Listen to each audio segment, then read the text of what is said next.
அடுத்த hot topic என்ன? இது கொஞ்சம் பெரிய டாபிக்கா தான் இருக்கும். ஏன்னா இது மத்தியில இருந்து சுடுற மாதிரி. மத்தியில இருந்தா சுட்டுக்கிட்டு இருக்காங்களே. இல்ல, மத்தியில இருந்து இங்க ஒரு சேஃப்டி ரைடர் மாதிரி ஒருத்தர் இப்ப புதுசா போட்டிருக்காங்க. சரி.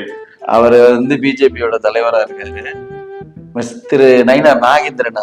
அவர் என்ன சொல்லியிருக்காரு அப்படின்னா, இடி ரைடு வந்தாலே, அதை பெயரை கேட்டாலே முதல்வர் அவர்களுக்கு தூக்கம் வருவதில்லை. முதல்வர் அவர்களுக்கு மட்டுமில்ல, திராவிட முன்னேற்ற கழகத்தில் இருக்கும் அனைவருக்குமே தூக்கம் வருவதில்லைன்னு சொல்லியிருக்காரு.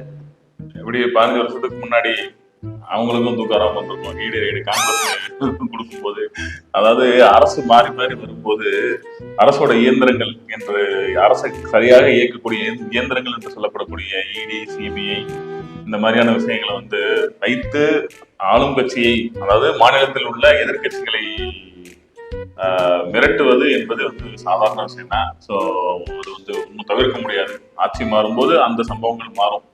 இப்போ பிஜேபி ஆட்சிக்கு இருந்தா பிஜேபி மாநிலங்கள் எதிர்க்க ஆளுங்கட்சியா இருந்து மத்திய எதிர்கட்சியாக செயல்படும் கட்சிகள் மீது ஈடு ரைடு விடுறதும் மாறி மாறி வரும். அது ஒன்றும் சொல்ல முடியாது. அதெல்லாம் ரைட்டு தான். ஆனா அவர் புதுசா ஏதோ ட்ரெண்டா விடுற மாதிரி அவர் நியூஸ் விட்டுருக்காரு. இது பழைய மாவுன்றது அவருக்கே தெரியல போல இருக்குது. அடிக்கடி நம்ம செய்யும் வேற அரசமாவே அரைக்கிறாங்கன்னு சொல்லிட்டு இருக்காப்புல. அதுதான் உண்மை. அதனால இடி ரைடுக்கு அவருக்கு தூக்கம் வருதோ இல்லையோ, நயினார் நாகேந்திரனுக்கு ஒரு வாய்க்கு வெத்தலை போட்ட மாதிரி ஆகி போச்சு. நீங்க பாட்டுக்கு அப்படி சொல்றீங்க. துணை முதல்வர் அவர் கூட விட்டுருக்காரு, நாங்க யாருக்கும் மடிய முடிய மாட்டோம், திமுக என்ற கட்சி அப்படின்னு சொல்லிட்டு அவர் பாட்டுக்கு வசனங்கள் பேசிட்டு போயிருக்காரு. அவரு நடிகர் தானே.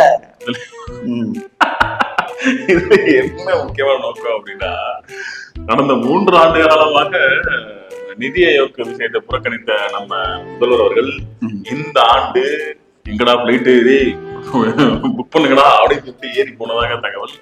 அதை எதிர்கட்சிகள் விமர்சனம் பண்றாங்க. ஏன் கடந்த 3 ஆண்டுகளாக போகல, இந்த ஆண்டு மட்டும் எதுக்கு போறாரு அப்படின்னு சொல்லும்போது, இடி ரைடை பார்த்து பயந்து தான் போறாரா, வெள்ளைக்கொடிக்கு மீண்டும் வேலை வந்து விட்டதா, அதுல ஒருபடி மேல போய் ஒரு குடும்பத்தை காப்பாத்த போறாருன்னு சொல்றாங்க. அதுக்கு என்ன பண்றது?